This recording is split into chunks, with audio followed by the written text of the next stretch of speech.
Hello guys, here is a 1981 Nutone Veranda Deluxe ceiling fan, 36 inches. Let's take a look at the informations. I hope they are somewhere on the fan. I hope they're not on the other side because that's where most of the things are in the way. Hope you can read that okay. I personally can't, but either way, it's a fan from 1981, and this is what the fan here. So I got this fan from the Habitat. I paid about $25 for this, which was kind of a lot of money, but I paid it anyway because I've been really looking for the same exact model for a long time, and I'm so glad I finally found it. Although the sad face story is that this fan right here did not come with the mounting system. So consequently, I had to do my own mounting system. I just put about 5 rubber grommets. I did a pattern of small, big, small, big, small. And I had the J-hook sitting on the middle grommet. And the two larger grommets are to prevent the fan from going to side. And then the J-hook I'm using, you can find them at pretty much any hardware store. I found that at Menards. It's supposed to be able to hang 290 pounds, which is way overkill for something like this. So, yeah. I mean, the night size down was 145, but I decided to go the biggest one because I'd feel more comfortable hanging it on the highest number, even though this is pretty much overkill. I don't know how heavy this fan is, but this thing definitely has some weight to it. That's back when these fans were built well. So, these fans right here are a pretty big childhood fan of mine. Not so much the 36-inch ones, but the 52-inch ones, those were definitely everywhere when I was a kid. I remember seeing them in the doctor's office. I remember I'm seeing at a lot of churches.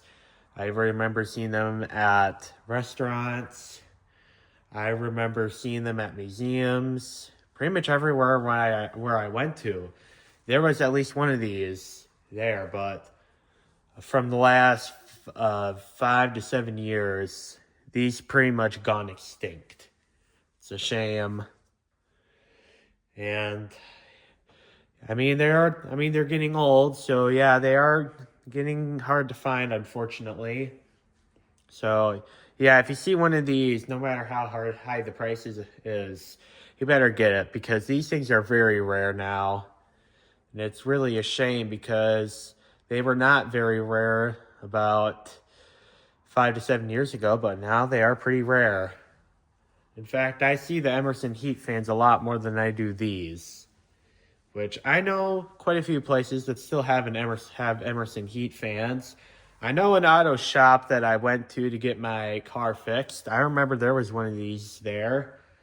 And I know a few churches still have the Emerson Heat fans, which is another fan I'm really looking for. But, I mean, I've been told they are potentially industrial grade fans, which I kind of find it hard to believe because the blades are plastic on them. And, yeah, I mean, it's getting kind of off topic with these, but in my defense, that fan is from the same era as this was made. So these Nutone Veranda Deluxe ceiling fans, I believe they were on the market from around 1979 to 1983. I could be wrong on that, but I think around 1984, that's when a lot of J-hook fans were switched to the ball socket mount, because I think around 1984, that's when it became standard to have an electrical box in the ceiling. And that's why this fan is not this fan right here, I've been told that these were never J-hook fans. I've been told that by Dan Spiffy Newman that these either had a bracket with 2 grommets, which are the older ones, I suspect, or they were the typical ball socket canopy, which I think those are the post-1984 ones. But yeah, a lot of fans went to the ball and socket mount by 1984. But anyway, I'll show you guys the fan.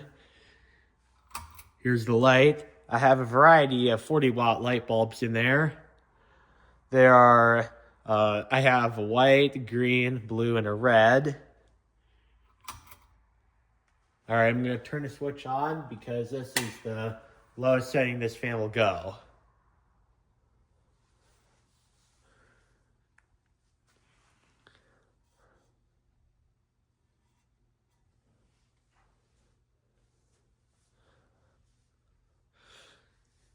So this is the lowest as this fan will go. I'm honestly only did it by the switch because it's kind of hard to get it to that super low speed with that variable knob.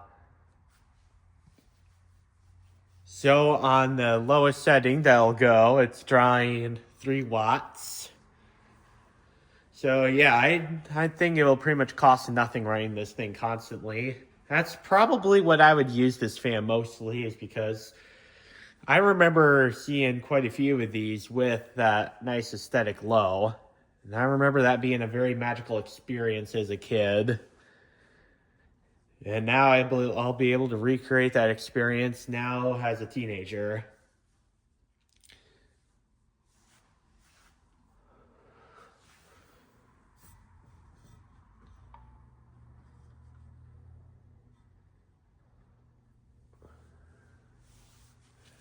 You know, this is what I'm going to call medium low.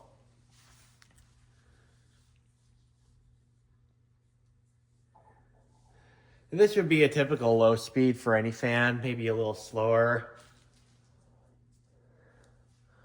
I think sometime, I think I might do it today, but sometime before work today, I'll probably switch the black wire out to the pink wire, because the pinkish reddish color is the variable speed fan.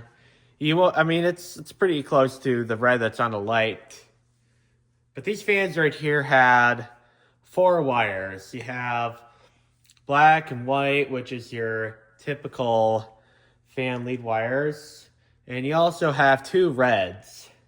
One of the reds is slightly lighter, and that one is for the variable speed knob. The darker red is for the light. Even in 1981, the switch for, there were still 3 wire switches. So this is basically how it would work. So the black is your typical, it would be the pull chain control of this fan. The white is the neutral. The darker of the 2 reds is the light, and the lighter of the 2 reds, which is only slightly lighter. I don't think colorblind people would see it, but they would. But that would be like if you had a variable speed control or a wall control or something like that for this fan. Or if you had a remote control, but being this is a J-hook mounting system I have, I'm not going to be able to use a remote. Medium low, we had 9 watts. So this is, I would say, about medium for this fan. So on the setting I have about 34 watts for this thing. It's pushing out a pretty good breeze.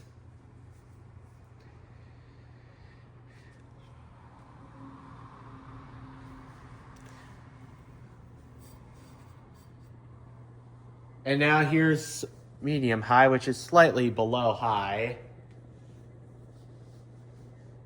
And that speed I have 56 watts.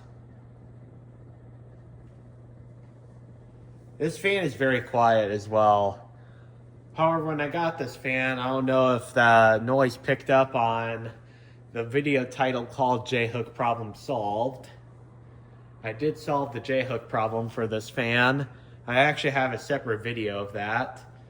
And in that video, I think it did have the part that this fan was having a really horrible clicking sound, but I just ran it for a while on the high full speed, and it seemed to quiet down.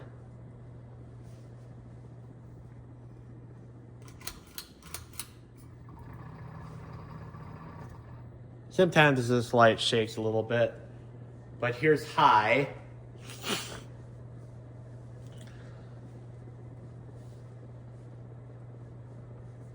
So on high, all the way up, we are getting 65 watts, which is, the power rating for this fan on the tag is amps. So it says we have 0.58 amps on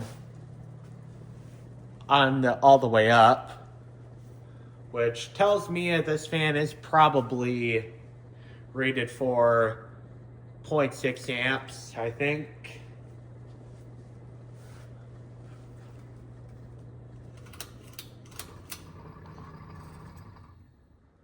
And I'll show you guys spin down time. And I'm only doing it because I'm sure there's people that want to see the spin down time. I kind of think it's kind of boring, but at the same time, I would like to see how good the bearings are of this fan.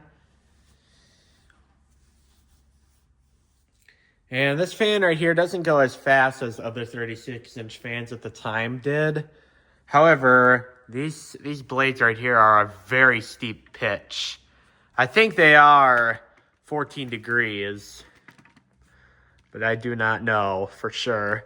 But I'm pretty confident to say that they are 14-degree pitch. Which is part of the reason why the spin down time is kind of short.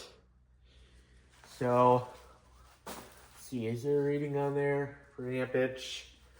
Let's see. It says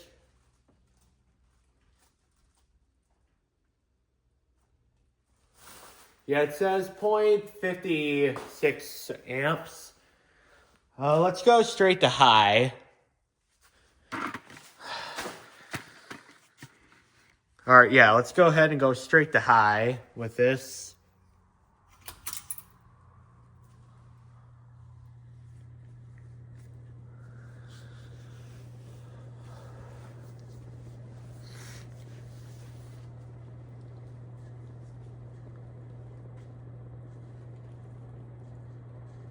I guess it's still a little noisy, but maybe the bearings just have to break in. But I don't think that noise is going to be audible over my desk fan that I sleep with every night. But I do plan to have this where my swag kit fan is.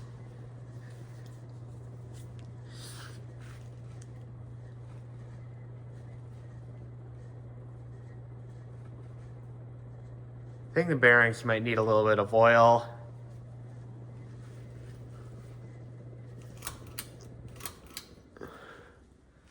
All right, so yeah, we are about, my meter does say about 0.58 amps, which is only 0.02 amps over, so it's negligible. I'm not really worried about that. And here's the reverse switch. It's actually on the top of the motor housing. I've never really seen that before on any fan before. But just to show you that it does work on reverse, here it is.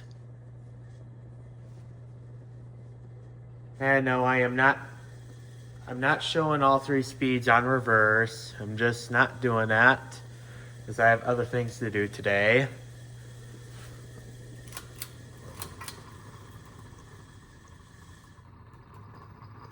I think something might be loose in there. Yeah, this light right here also rattles whenever I pull the chain. I guess maybe the switch housing might need some work still. But I did service this fan, and the wiring in there seemed pretty safe. But yeah, anyway, I'm going to close off this video. I am out. Peace.